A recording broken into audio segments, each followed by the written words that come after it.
Hello दोस्तों, नमस्कार। मैं सचिन कुमार सिंह रोज की तरह आपके सामने फिर से एक बार उपस्थित हुआ हूँ। जैसा कि आपको पता है, मेरी एक सीरीज चल रही है जो कि यूपी ट्रिपल एससी पेट, एनटीपीसी, ग्रुप डी, लेखपाल और जो भी वनडे एग्जाम्स होते हैं इनके लिए मैं मॉडल पेपर करवा रहा हूँ। इसके पहले हमने 8 मॉडल पेपर अपने नीर 143 क्लासेस पर ऑलरेडी अपलोड कर दिए हैं। जिन हमारे साथियों दोस्तों ने नहीं देखा है, प्लीज़ उसको जाके देखिएगा, क्योंकि इसमें ऐसे अच्छे अच्छे कंटेंट बताए गए हैं जो परीक्षा की दृष्टि से अति महत्वपूर्ण है और 80 से 90% क्वेश्चन जो उसमें दिए गए हैं वो आने की संभावना है। तो आज का ये मॉडल पेपर 9वां है।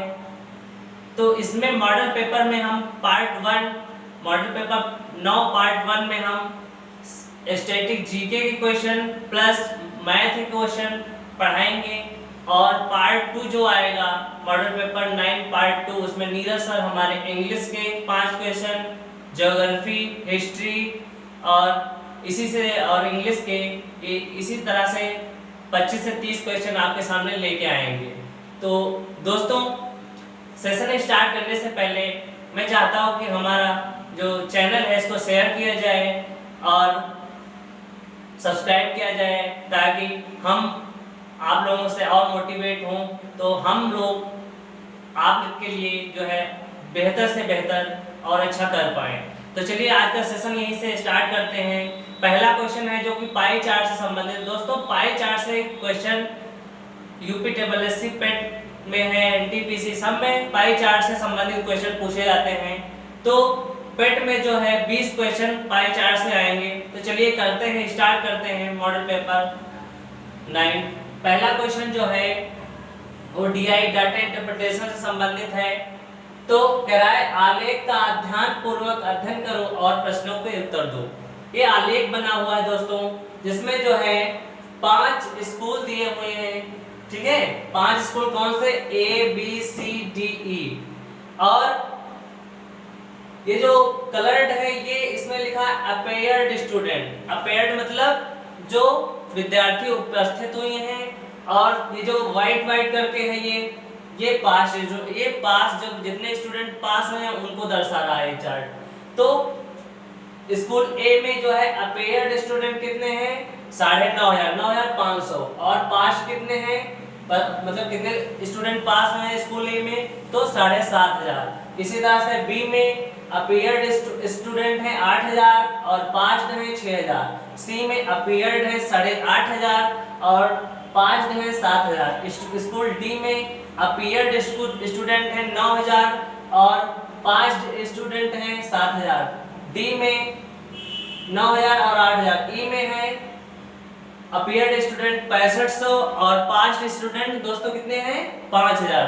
तो दोस्तों, ऐसे क्वेश्चन करने से पहले क्यों ना हम जो है अपने इस डाटा को और ही सिंपल बना लें, जिससे हमें क्वेश्चन करने में आसानी रहेगी। कैसे सिंपल बनाएंगे देखिए दोस्तों, जैसे कि मान लो अपीयर्ड जो है, एक तरफ अपीयर्ड लिख लेते हैं, एक तरफ पास्ट लिख देते हैं। ठीक है, अब जैसे कि ये 9,500 है। ठीक है, 9,500 को 500 क्या है? अपीयर्ड स्टूडेंट है ए में।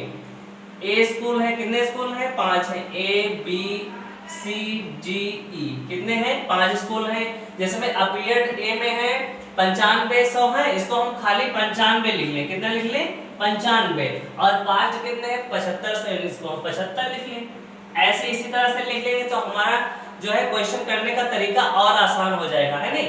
ये चीजें सीखना बेहद जरूरी होता है, क्योंकि किसी एग्जाम को क्वालिफाई करने के लिए हमें टाइम का सबसे पहले ध्यान रखते हुए टाइम के अंदर क्वेश्चन करने की जो है आदत होनी चाहिए, है नहीं? वो कैसे होगी? जब हम लगातार प्रैक्टिस करते रहेंगे। जैसे कि बी में कितने हैं अपीयर्ड स्टूडेंट? 8,000 हैं, तो 8,000 को हम 80 लिख लें, है नहीं? 2 जीरो छोड़ रहे हैं सब में। बी में कितने हैं? 6,000 है, तो इसको हम 60 लिख लें। ठीक है, इसी तरह से सी में 8500 है, तो इसको हम 85 लिख लें। और पास्ट कितने हैं? 7,000, तो इसको हम 70 लिख लें, है नहीं? और डी में कितने हैं? 9,000, इसको हम 90 लिख लें। पास्ट कितने हैं? 8,000, तो इसको हम 80 लिख लें। ठीक है, ई को कितने लिखेंगे 6500 है अपीयर्ड, तो इसको 65 लिख लें, दो ये छोड़ना है ना। ई में 5000 है तो इसको हम 50 लिख लें। तो दोस्तों इतना समझ में आया होगा आप लोगों को कि इसको हम शॉर्ट कैसे, मतलब सारणी को हम कम शॉर्ट कैसे करते हैं, शॉर्ट तरीके से कैसे करेंगे समझेंगे और उसको उसी तरह से क्वेश्चन को सॉल्व कर देंगे। ठीक है, तो करिएगा। पहला क्वेश्चन क्या है, स्कूल ए और डी में एक साथ उपस्थित होने वाले छात्रों की कुल संख्या, एक साथ उपस्थित अर्थात अपीयर्ड का मतलब उपस्थित होने वाले छात्रों की कुल संख्या कौन, ए और डी में, है नहीं।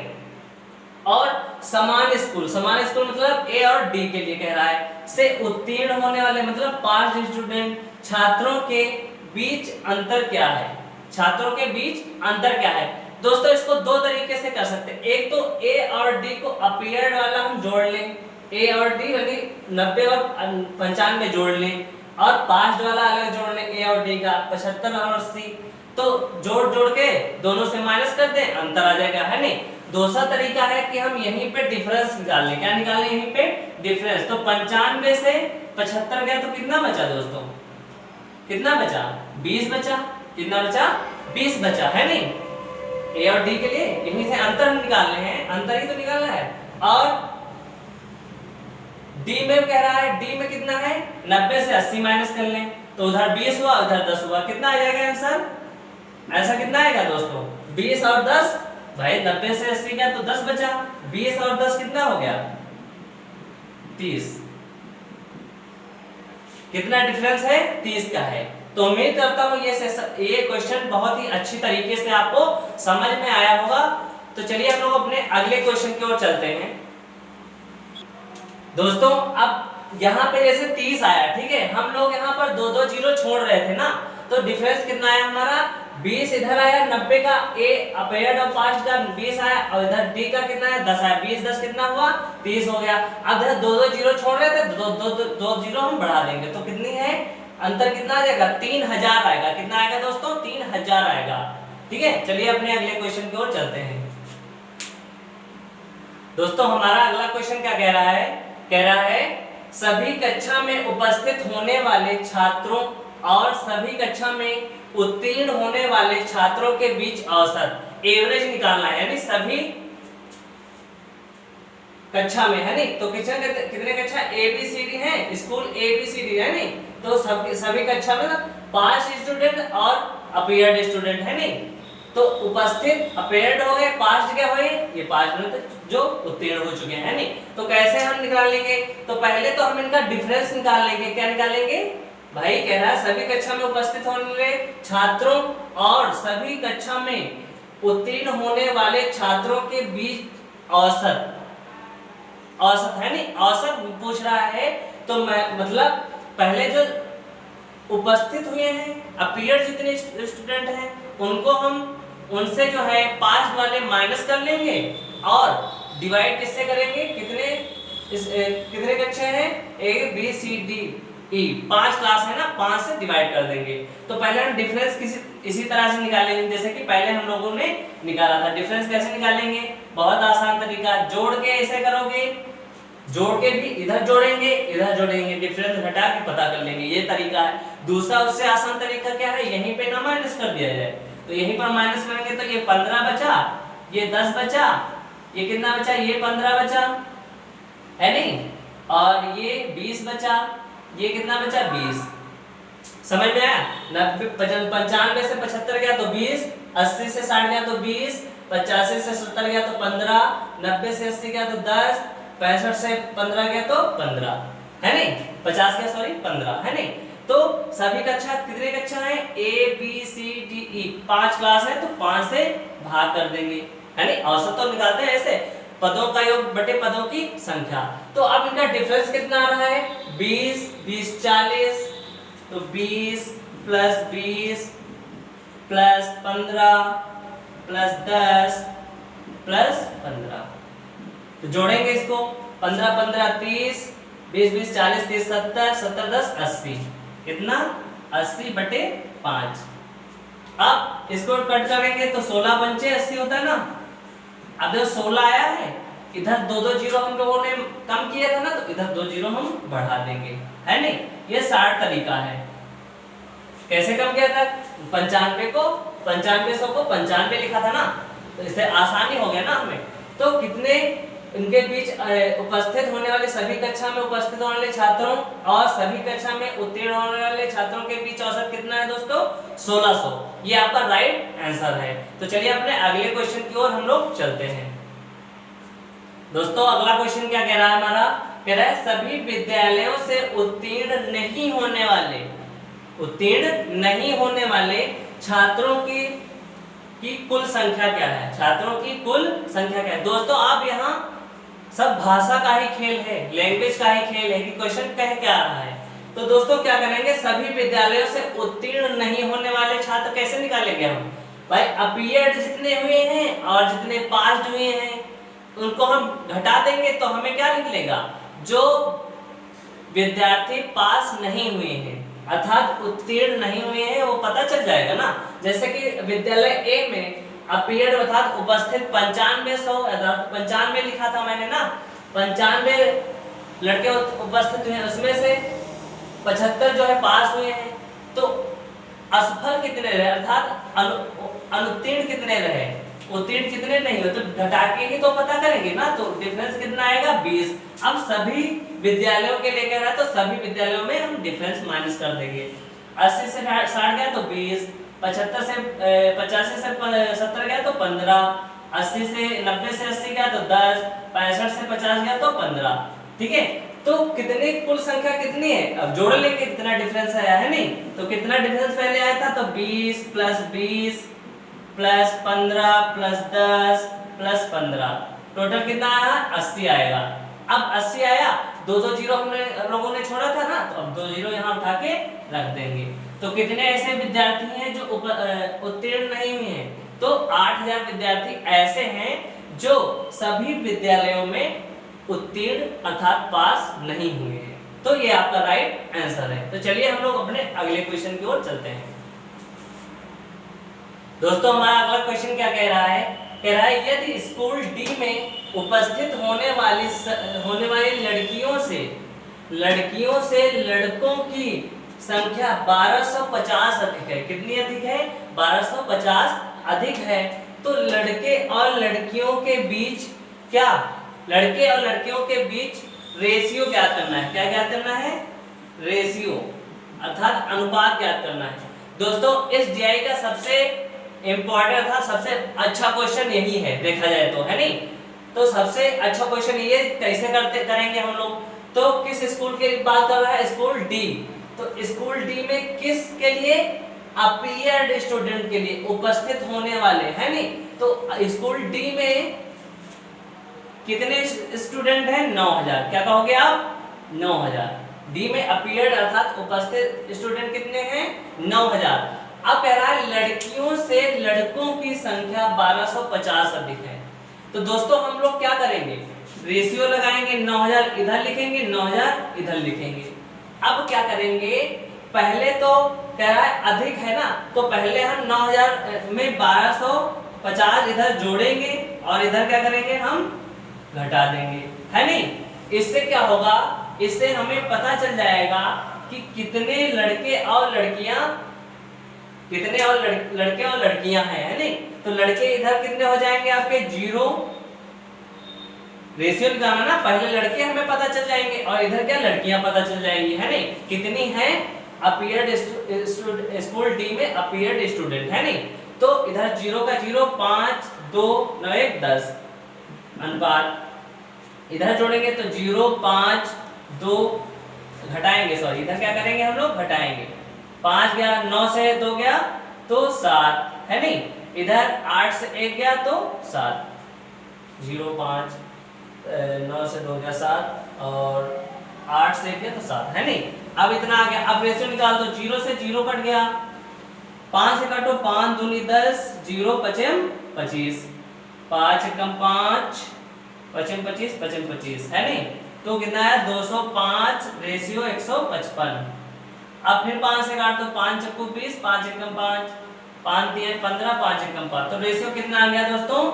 41 रेशियो 31, अच्छा 41:31, तो ये आपका राइट आंसर है। तो उम्मीद करता हूँ ये DI आपको समझ में आई होगी। अब दोस्तों हम उसके अरिथमेटिक अर्थात अंकगणित के क्वेश्चनों के बारे में डिस्कस करेंगे। तो दोस्तों अब हम अरिथमेटिक के क्वेश्चनों के बारे में डिस्कस करेंगे।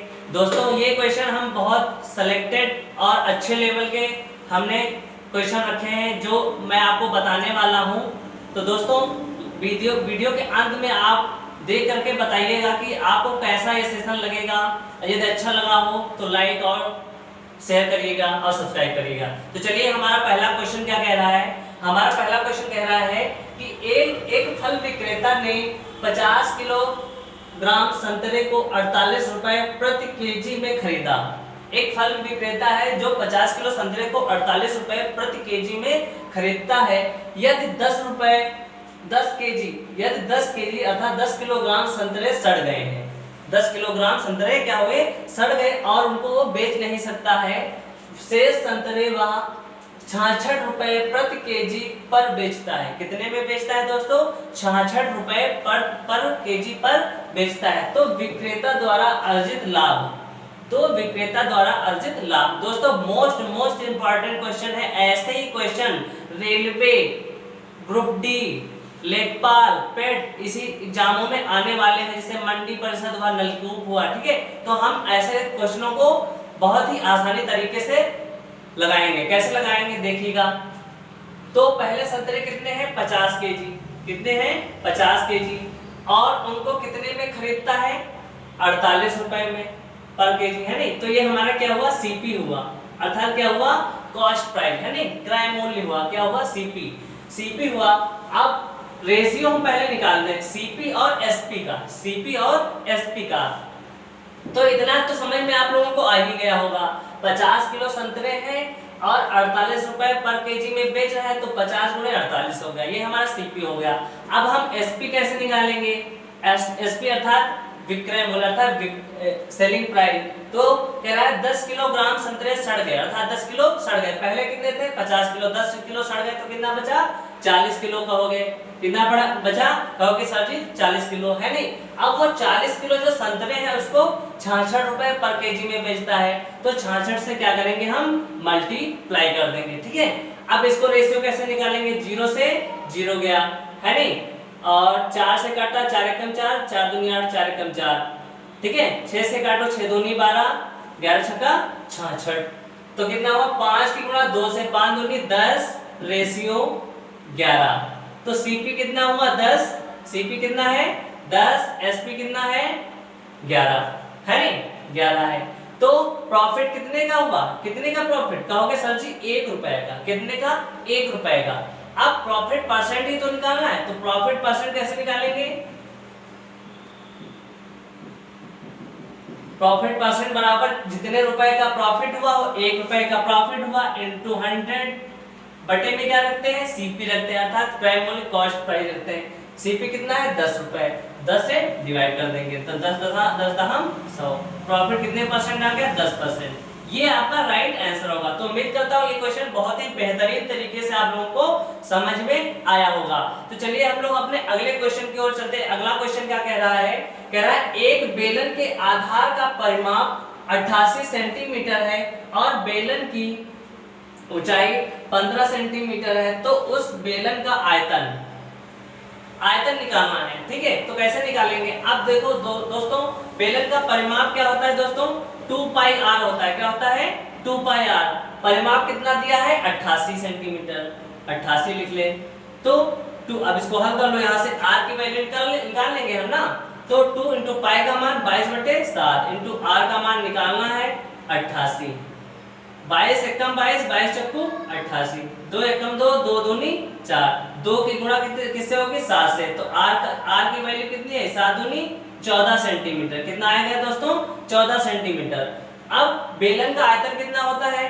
बेलन का आयतन होता है, कहोगे सर बेलन का आयतन बराबर होता है पाई आर स्क्वायर एच। क्या होता है? पाई आर स्क्वायर एच। अब देखो एच की वैल्यू कितनी दी है? 15 सेंटीमीटर। एच बराबर कितना दिया हुआ है? 15 सेंटीमीटर दिया हुआ है सवाल में ही। तो अब r का मान भी पता है और h का मान भी पता है, रख देंगे आयतन निकल आएगा, बहुत आसान। तो पाई का मान 22/7 इंटू आर स्क्वायर कितना, r का मान 14 है तो स्क्वायर मतलब 2 बार 14 गुणे 14 कर देंगे, गुणे h का मान 15, डिवाइड करेंगे तो 7 से कम 7, 7 दूनी 14 है नहीं। अब कैसे करेंगे, 15 दूनी 30, 30 की 14 से गुणा, कैसे करेंगे, बहुत आसान तरीका, 22 गुणे 15 दूनी 30 हुआ गुणे 14। अब कैसे करेंगे, देखो 14 तिया 42, 420 ये हुआ, 22 से गुणा कर देंगे, कैसे करेंगे, 0 22 दूना 44 का 4 हासिल 4, 22 चौको 88, 88 4 92। अब आयतन को क्या लिखते हैं, सेंटीमीटर क्यूब में लिखते हैं, किसमें लिखते हैं, सेंटीमीटर क्यूब में। ये आपका राइट आंसर है। तो चलिए हम लोग अपने अगले क्वेश्चन की ओर चलते हैं। चलिए दोस्तों हम लोग अपने अगले क्वेश्चन की ओर चलते हैं। क्या कह रहा है, 3 धनात्मक संख्याएं a b c हैं जिनका औसत कितना है, 22 है, कितना है, 22 है। यदि a, b प्लस c के योगफल का, a, b प्लस c के योगफल का 37.5% है तथा b से 12.5% अधिक है। कौन अधिक है दोस्तों, b से a अधिक है। क्या अधिक है, a अधिक है। यहाँ पर ये चीज है समझने वाली। और b प्लस c के योगफल का कौन है, a 37.5% है नहीं। तो चलिए हम लोग इस क्वेश्चन को भी बहुत अच्छी तरीके से करते हैं। अब दोस्तों 3 धनात्मक संख्याएं हैं जिनका औसत कितना है, 22 है। तो योगफल कितना हो जाएगा दोस्तों, कितना, योगफल कितना कहोगे, a plus b plus c। कैसे निकालेंगे भाई, योगफल कितना निकालेंगे, यही तो कह रहा है, औसत यही तो है 22, तो योगफल कैसे निकालेंगे, 3 है ना, तो 3 से भाग करेंगे तो 22 तिया 66। तो a plus b plus c का योगफल कितना हो जाएगा, 66 हो जाएगा, है नहीं, कितना हो जाएगा, 66 हो जाएगा। अब चलिए अपने सवाल की तरफ चलते हैं। ये तो ऊपर की चीज हो गई। अब कह रहा है a b प्लस c के योगफल का 37.5% है तथा b से 12.5% अधिक है। ठीक है, ये b से कौन अधिक है, a के लिए दोस्तों कह रहा है, ध्यान रखना।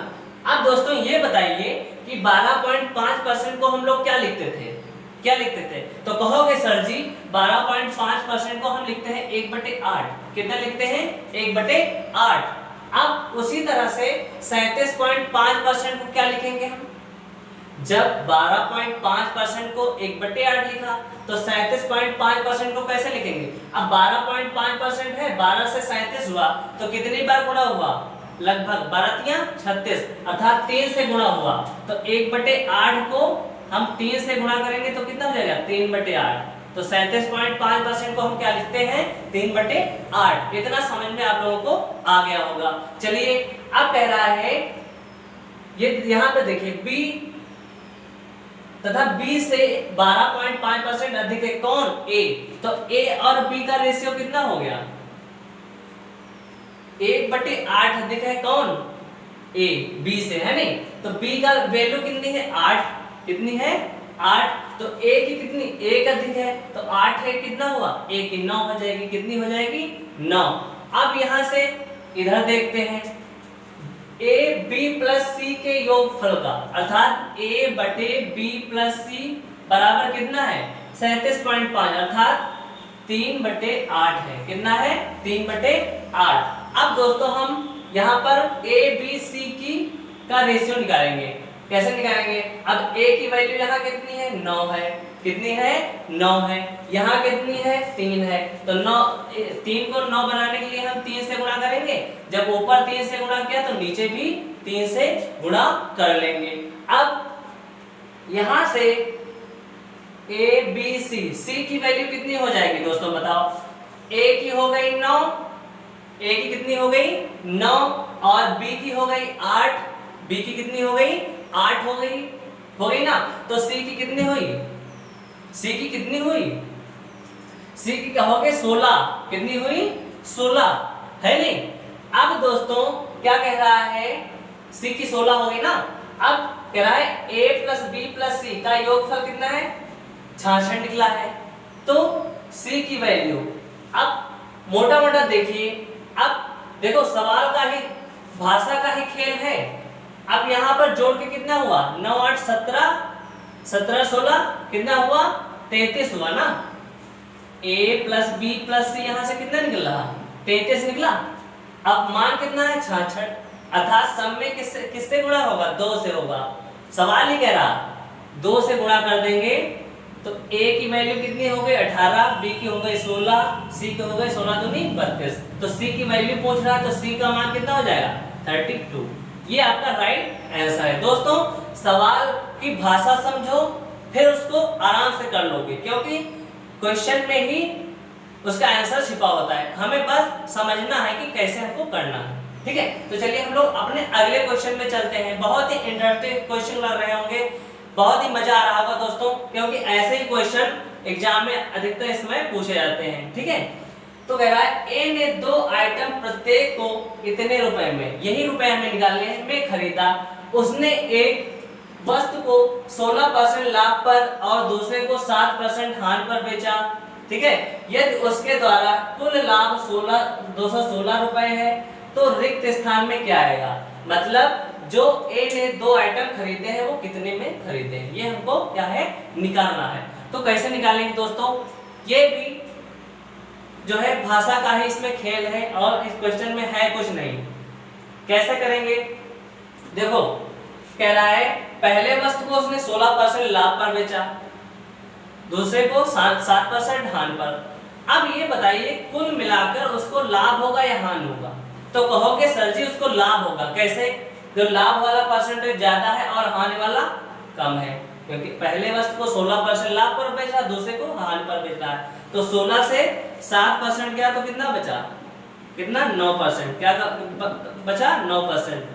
अब उसके द्वारा कुल लाभ, ये कुल लाभ जो है 216, ये किसकी वैल्यू है, 9% की। किसकी है, 9% की, है नहीं।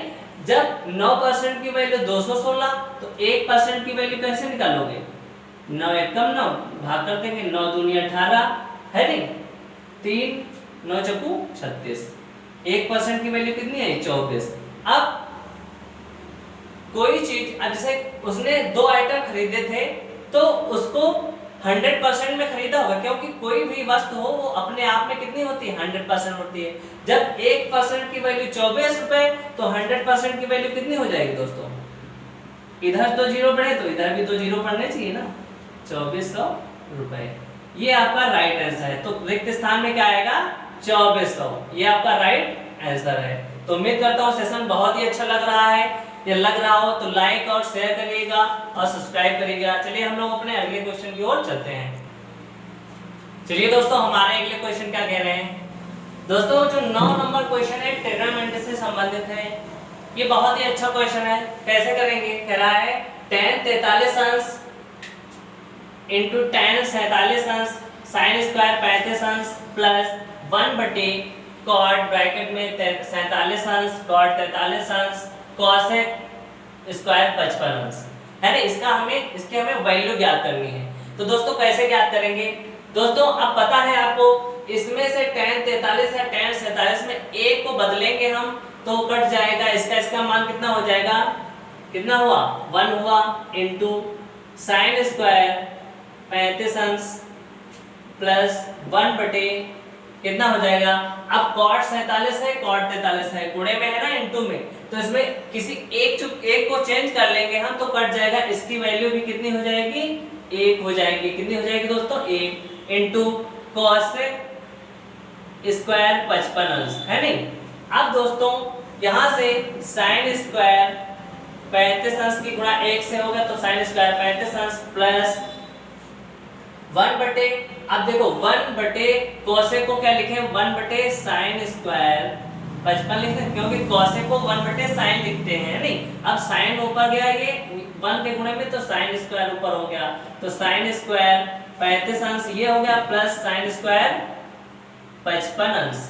दोस्तों याद रखो, जब साइन स्क्वायर के वैल्यू दोनों साइन स्क्वायर हो, sine square a sine square b, उसकी वैल्यू अर्थात a प्लस b में जब साइन स्क्वायर 35 और 55 कितना है 90 हो, कितना हो 90 हो, तो उसका मान कितना आता है 1 आता है। कितना आता है दोस्तों 1। तो यहाँ a प्लस बी की वैल्यू कितनी है 90 है, तो इसका मान भी कितना आ जाएगा 1 आ जाएगा। कितना आ जाएगा 1।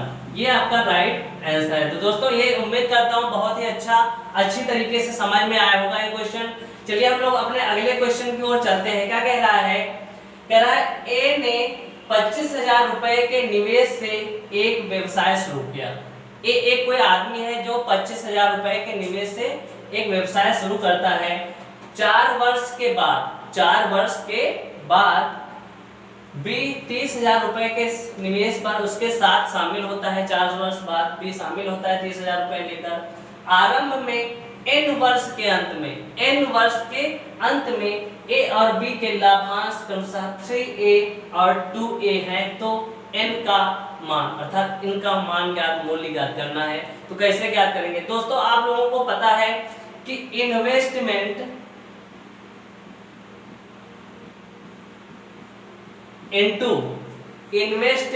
इनटू टाइम बराबर क्या होता है, अर्थात जो राशि इन्वेस्ट की जाती है उसको इन्वेस्टमेंट कहते हैं, और जितने टाइम के लिए वो इन्वेस्ट की जाती है वो दोनों का मल्टीप्लाई किसके बराबर होता है, प्रॉफिट के, है नहीं। जितने टाइम तक कोई राशि हम इन्वेस्ट करेंगे और उसके बाद जो हमें मिलेगा वो हमें क्या होगा, प्रॉफिट ही तो होगा, ठीक है, वो प्रॉफिट के बराबर होता है। तो अब हम यहां से पहले क्या निकालेंगे, इन्वेस्टमेंट कितना है हमारा 25,000 को हम 25 मान लें। कितना मान लें दोस्तों, इधर समझे ए और बी है ना, 25,000 को क्या मान लें हम 25 मान लें। कितना मान लें 25, और 30,000 को क्या मान लें 30। तो रेशियो कितना देगा 5 में 25, 5 छक्का 30, 5 और 6 का ए इधर है इधर बी है, ठीक है। इन्वेस्टमेंट इसका कितना है 5 है ए का, और बी का कितना दिया है 6, क्योंकि 25 और 30 को हम 5 से डिवाइड कर दिए है नहीं, 3 जीरो कटे हैं, रेशियो निकाले हैं। इन्वेस्टमेंट तो पता चल गया 5 और 6 का है। अब टाइम कैसे पता, सॉरी प्रॉफिट कितना है, प्रॉफिट है नहीं, कह रहा है ए और बी n वर्ष के अंत में ए और बी के लाभांश, लाभ है नहीं 3a और 2a है। तो प्रॉफिट ए का कितना है 3 है, बी का कितना है 2 है नहीं, बी का कितना है 2 है। तो टाइम यहां से कितना निकलेगा, टाइम कैसे निकालेंगे हम, तो ये कितना हो जाएगा दोस्तों 5 इन्वेस्टमेंट है, 3 प्रॉफिट है, ए का इन्वेस्टमेंट बी का 6 है, और प्रॉफिट कितना है 2 का है। तो 6 और 2 यहाँ कट जाएंगे, 2 एकम 2, 2 तिया 6, कितना का कटा 2 एकम 2, 2 तिया 6 है नहीं, तो 1/3 आ गया। तो टाइम कितना हो जाएगा दोस्तों, टाइम हो जाएगा इधर से 3/5, 3 कितना हो जाएगा, फिर प्रॉफिट यहां से निकालेंगे टाइम। देखो जैसे कि इन्वेस्टमेंट ए का कितना है 5 है, यहाँ 5 रखेंगे, टाइम निकालना है प्रॉफिट 3 है, तो कितना हो जाएगा टाइम बराबर 5 भाई प्रॉफिट यानी 3, यहाँ 3 ये बटे में उधर जाएगा 3/5, और इधर बी का कितना आएगा 1/3, कितना आएगा 1/3 आएगा है नहीं। अब क्या करेंगे अब 3/5 1/3, 3/5 1/3। अब कैसे निकालेंगे, 3 तिया 9 गुणा कर लेंगे हम, तो कितना होगा टाइम ए का, ए और बी का कितना हो जाएगा 3 तिया 9, ए का कितना हो गया 9, 5 से कम 5। अब टाइम जो है देखो, अब यहाँ पे समझने वाली बात है, क्वेश्चन में ही आंसर छुपा है। तो n का मूल्य भाई, n जो है शुरुआत में पैसे लगाता है कितने महीनों के लिए, 9 महीनों के लिए। ये a की वैल्यू कितने मंथ, टोटल रुपए कितने महीनों के लिए लगाए गए 9 महीनों के लिए। अब 4 वर्ष बाद जो है कौन आता है b, तो डिफरेंस कितना है 4 ही तो है। b ने कितने रुपए लगाए होंगे 5 मंथ के लिए, है नहीं, क्या कहोगे 5 मंथ के लिए।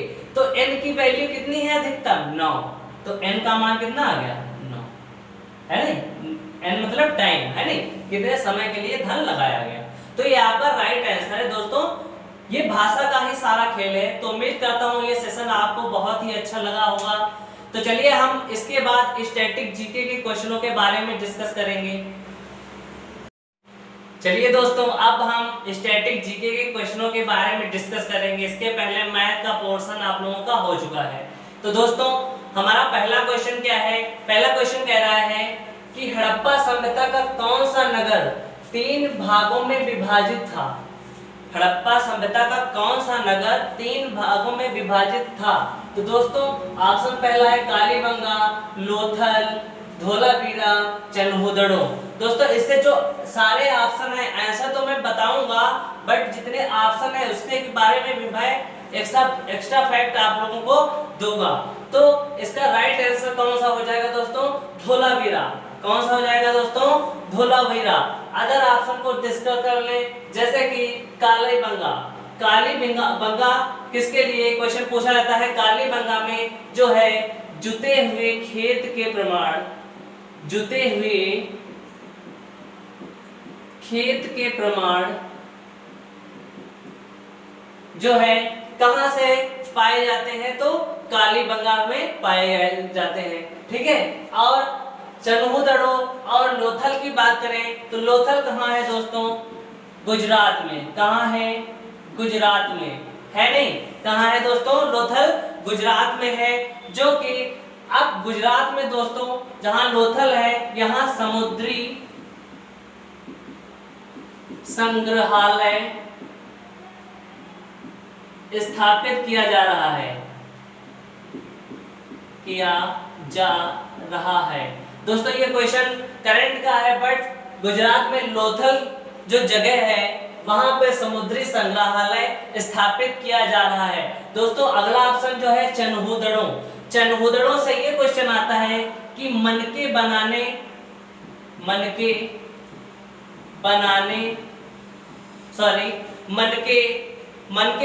का कारखाना कहाँ मिलता है? तो चनहुदड़ो में मिलता है। और दोस्तों एक ट्रिक आपको और बता रहे हैं हम, जैसे कि क्वेश्चन आ जाता है कि कौन सी सभ्यता सबसे बड़ी थी? कौन सी सभ्यता सबसे बड़ी थी? तो इसकी ट्रिक है मोहन, यहीं पे लिख लेते हैं, मोहन राधा। मोहन राधा। मोहन का संबंध अर्थात श्री कृष्ण को मोहन कहा जाता है। मोहन का संबंध किससे है? राधा से था। तो मोहन से मोहनजोदड़ो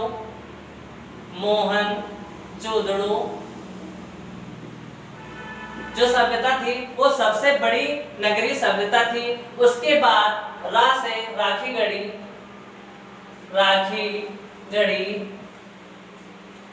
मोहनजोदड़ो से सेकंड नंबर पर कौन? राखीगढ़ी। धा से राधा, रा से राखीगढ़ी, धा से धोलावीरा। तो सबसे बड़ी सभ्यता कौन सी? मोहनजोदड़ो। सेकंड नंबर की राखीगढ़ी, थर्ड नंबर की धोलावीरा, है नहीं? इसी से कोई ना कोई क्वेश्चन टपक जाएगा दोस्तों, ठीक है। तो उम्मीद करता हूँ ये पहला क्वेश्चन आप लोगों को बिल्कुल क्लियर हो गया होगा। दूसरा क्वेश्चन चलते हैं दोस्तों। दूसरा क्वेश्चन ऐसा है जिसमें 90% लोग कंफ्यूज हो जाते हैं अक्सर, ठीक है। तो अगला क्वेश्चन क्या है? मूल संविधान में कितने मौलिक कर्तव्य थे? तो दोस्तों आपको टाइम कमेंट करने का टाइम दे रहा हूं। पहला ऑप्शन है 10, 11, सी, तीसरा ऑप्शन 8, चौथा ऑप्शन 1 भी नहीं। तो दोस्तों बताइए कि मूल संविधान में कितने मौलिक कर्तव्य थे? तो दोस्तों इसका राइट आंसर क्या हो जाएगा? डी, 1 भी नहीं।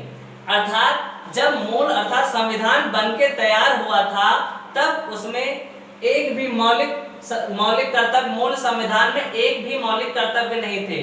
अब दोस्तों ये जोड़े कब आए? तो इसको भी जान लीजिएगा, नोट करके लीजिएगा, क्योंकि मोस्ट इंपॉर्टेंट क्वेश्चन है। अब 42वें संविधान संशोधन के द्वारा 42वें संविधान संशोधन 42वां संविधान संशोधन कब हुआ था दोस्तों? 1946 में। कब हुआ था? सॉरी 1976 में। कब हुआ था? 1976 में सरदार स्वर्ण सिंह समिति द्वारा, स्वर्ण सिंह समिति द्वारा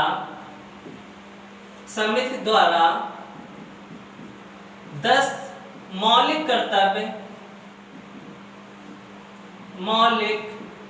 कर्तव्य जोड़े गए। ठीक है। अब 10 तो जोड़े गए 42वें संविधान 1942वें संविधान संशोधन 1976 के द्वारा, सरदार स्वर्ण सिंह समिति के द्वारा। अब 11वें जो संविधान मौलिक कर्तव्य है वो कहां से आया? 11वें संविधान संशोधन मौलिक कर्तव्य जो है 86वां संविधान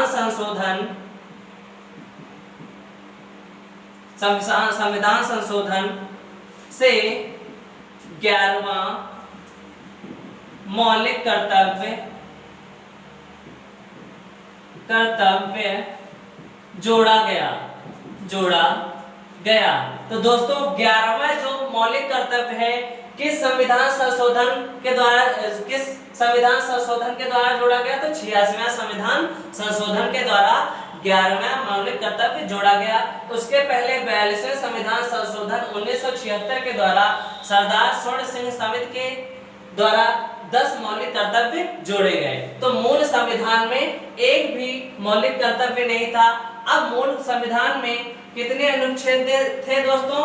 395 अनुच्छेद थे, 22 भाग थे और 8 अनुसूचियां थी।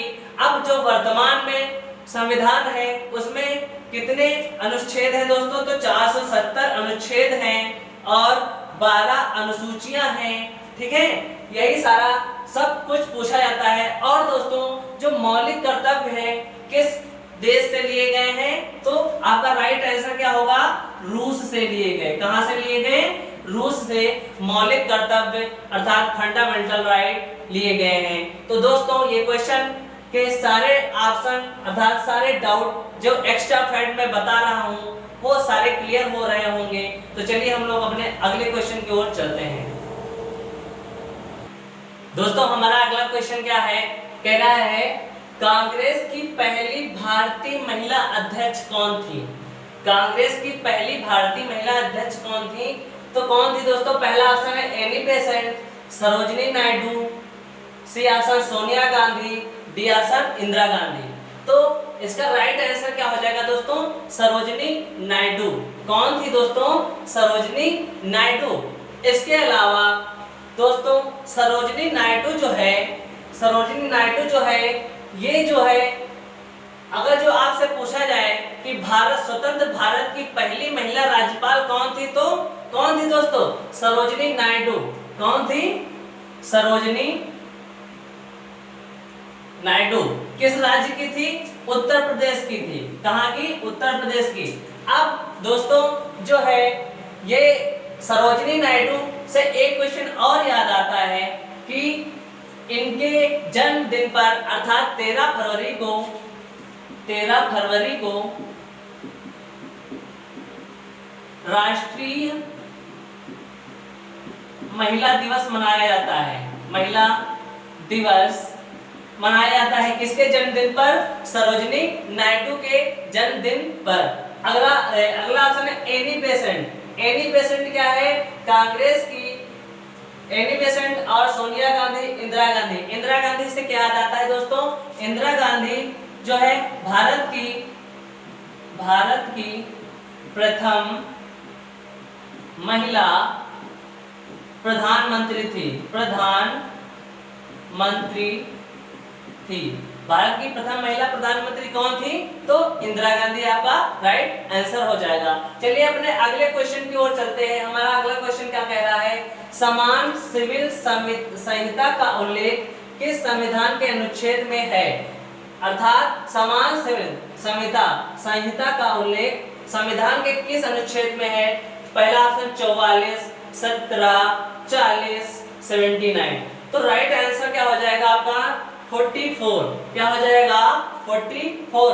अदर ऑप्शन, अदर अनुच्छेद को डिस्कस कर लेते हैं, जैसे कि अनुच्छेद 17। अनुच्छेद 17 में क्या बताया गया है दोस्तों?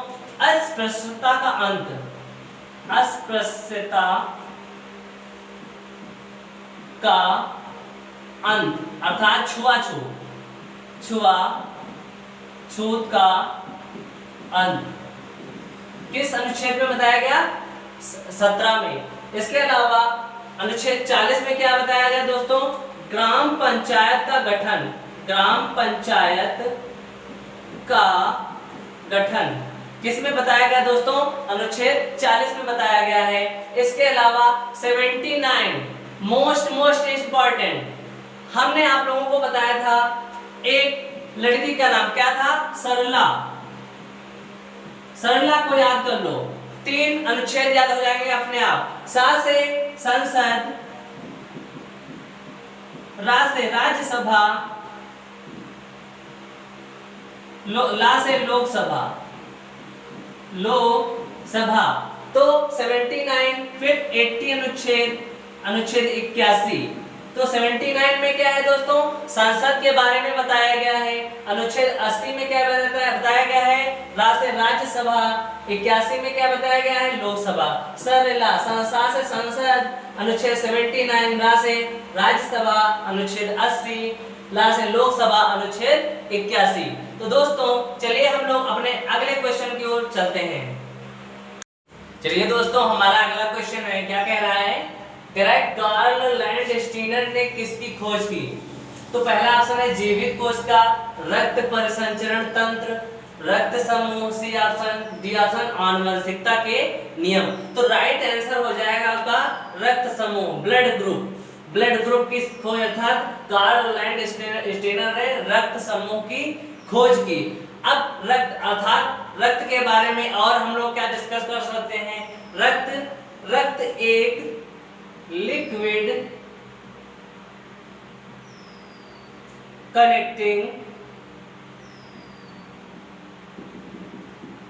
कनेक्टिव टिश्यू होता है। हिंदी में बोले तो तरल संयोजी ऊतक, तरल संयोजी ऊतक। रक्त क्या होता है?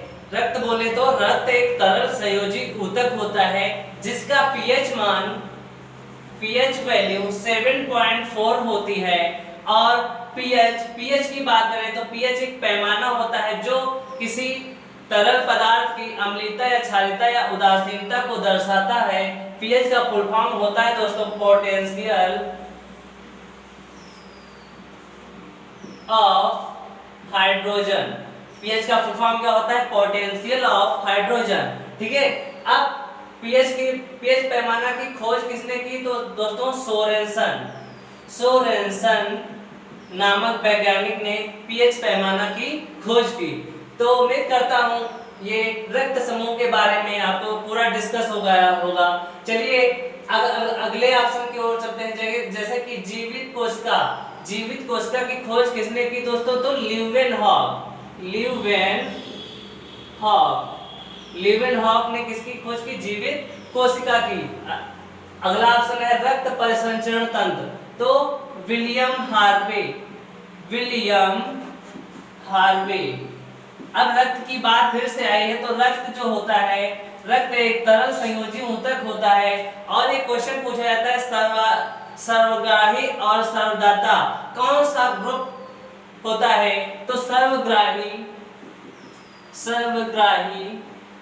होता है दोस्तों AP+ को सर्वग्राही बोलते हैं। और सर्वदाता यूनिवर्सल डोनर जिसको बोलते हैं, सर्वदाता जो होता है O+ होता है, सॉरी O- को कहते हैं। किसको कहते हैं? O- जो है सर्वदाता कहा जाता है। और लास्ट ऑप्शन है आनुवंशिकता के नियम। तो आनुवंशिकता के नियम किसने दिया? ग्रेगर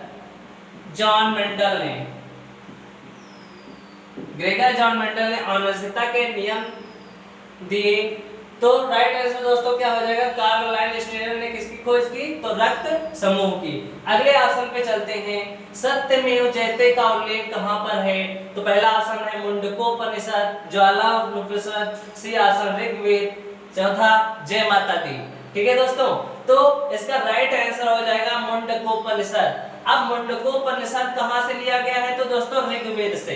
क्वेश्चन पूछा जाए कि सबसे पुराना वेद कौन सा है? तो ऋग्वेद। अब ऋग्वेद और वेद कितने हैं? 4 होते हैं। कौन से? पहला तो ऋग्वेद हो गया, दूसरा यजुर्वेद, तीसरा सामवेद, अर्थवेद, चौथा सामवेद। अब ऋग्वेद में जो है 10 मंडल हैं। कितने मंडल हैं? 10 मंडल हैं। और सूक्तियां कितनी है दोस्तों? सूक्तियां 1028 हैं, 1028 सूक्तियां हैं। और मुंडकोपनिषद जो है किस मंडल में आता है? तो ऋग्वेद के तीसरे मंडल में आता है। किसमें मंडल में आता है? तीसरे मंडल में मुंडकोपनिषद आता है, जिसमें सत्यमेव जयते का उल्लेख मिलता है। ठीक है। अब वेदों की बात करें तो यजुर्वेद जो है दोस्तों गद्य और पद्य, गद्य और पद्य में क्वेश्चन पूछा जाता है गद्य और पद्य में कौन सा वेद लिखित है? तो यजुर्वेद। अर्थवेद जो है जादू टोना से संबंधित है, और इसी तरह से सामवेद है। बी ऑप्शन है ज्वालानुपनिषद। ज्वालानुपनिषद में ये भी एक प्रकार का दोस्तों उपनिषद है, जिसको बोलते हैं ज्वालानुपनिषद। इसमें दोस्तों जो है 4 आश्रमों का वर्णन किया गया है। किसका वर्णन किया गया है? 4 आश्रमों का वर्णन ज्वालानुपनिषद में किया गया है। लास्ट ऑप्शन है जय माता की। बोलो जय माता की जय हो। चलिए दोस्तों, हमारा अगला क्वेश्चन है, क्या कह रहा है? मिश्रित ग्रंथ है। मिश्रित ग्रंथ कौन से है? ऑप्शन ए है पीयूष ग्रंथ, बी ऑप्शन एड्रिनल ग्रंथ, सी ऑप्शन थायराइड ग्रंथ, डी ऑप्शन अग्न्याशय ग्रंथ। अग्न्याशय ग्रंथ इसका राइट आंसर होगा दोस्तों। क्या होगा? राइट आंसर होगा। और अग्न्याशय ग्रंथ से क्या आता है? याद, अग्न्याशय ग्रंथ से क्वेश्चन ये पूछे कि अंतःस्रावी एवं बहिस्रावी ग्रंथ। अग्न्याशय ग्रंथ को और किस नाम से जाना जाता है? तो अंतःस्रावी एवं बहिर्स्रावी ग्रंथ। ये दोनों प्रकार के ग्रंथ होते हैं, जो अंतःस्रावी और बहिर्स्रावी दोनों प्रकार का कार्य करती है। और अग्न्याशय ग्रंथ जो होती है ये जो होते हैं इंसुलिन हार्मोन को स्रावित करती है। किस हार्मोन को? इंसुलिन हार्मोन को स्रावित करती है अग्न्याशय ग्रंथ दोस्तों। तो राइट आंसर क्या होगा? मिश्रित ग्रंथ कौन सी है? अग्न्याशय ग्रंथ। अदर ऑप्शन को डिस्कस कर लेते हैं, जैसे कि पीयूष ग्रंथ। पीयूष ग्रंथि को दोस्तों मास्टर ग्रंथि के नाम से जाना जाता है। इसका भार 0.6 ग्राम होता है। कितना होता है? 0.6 ग्राम। पी ऑप्शन की बात करें एड्रिनल ग्रंथ, तो एड्रिनल ग्रंथि को दोस्तों फ्लाइट एंड फाइट अर्थात लड़ो और भागो के नाम से भी जाना जाता है। फ्लाइट एंड फ्लाइट नाम से किस ग्रंथि को जाना जाता है? क्वेश्चन पूछा है तो एड्रिनल ग्रंथि को। सी ऑप्शन है थायराइड ग्रंथ। तो थायराइड ग्रंथ दोस्तों यह शरीर की अंतःस्रावी, यह शरीर की सबसे बड़ी अंतःस्रावी ग्रंथ होती है। थायराइड ग्रंथ जो है यह शरीर की सबसे बड़ी अंतःस्रावी ग्रंथ होती है। तो दोस्तों इस क्वेश्चन के सारे ऑप्शन आपको क्लियर हो गए होंगे। तो इस क्वेश्चन का राइट आंसर क्या है? अग्न्याशय को मिश्रित ग्रंथ कहते हैं। चलिए अपने अगले क्वेश्चन पे चलते हैं। वेदों में झेलम नदी को किस नाम से जाना जाता है? दोस्तों मोस्ट इंपॉर्टेंट क्वेश्चन है, यूपी पीसीएस में पूछा गया क्वेश्चन है। तो वेदों में पहला ऑप्शन है, वेदों में झेलम नदी को किस नाम से जाना जाता है? पहला ऑप्शन है अस्कनी, वितिस्ता, पर्षणी, अघन्या, अघन्या। तो राइट आंसर क्या हो जाएगा दोस्तों? वितस्ता। झेलम नदी को वेदों में क्या किस नाम से जाना जाता है दोस्तों? वितस्ता नाम से जाना जाता है। अदर ऑप्शन को डिस्कस करें तो अष्टमी को, चेनाब नदी को अष्टमी नाम से जाना जाता था, और परुषणी को रावी, परुषणी जो है रावी नदी को जाना जाता था। अघन्या दोस्तों, अघन्या की बात करें तो गाय को वेदों में अघन्या के नाम से जाना जाता था। तो वेदों में झेलम नदी को किस नाम से जाना जाता है? वितस्ता।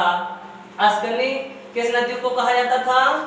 चेनाब नदी को। परुषणी रावी नदी को कहा जाता है। अघन्या को गाय कहा जाता था। ठीक है, तो चलिए अपने अगले क्वेश्चनों की ओर हम लोग चलते हैं। चलिए दोस्तों, हमारा अगला क्वेश्चन क्या कह रहा है? कह रहा है विशाख दत्त द्वारा कौन सी पुस्तक लिखी गई है?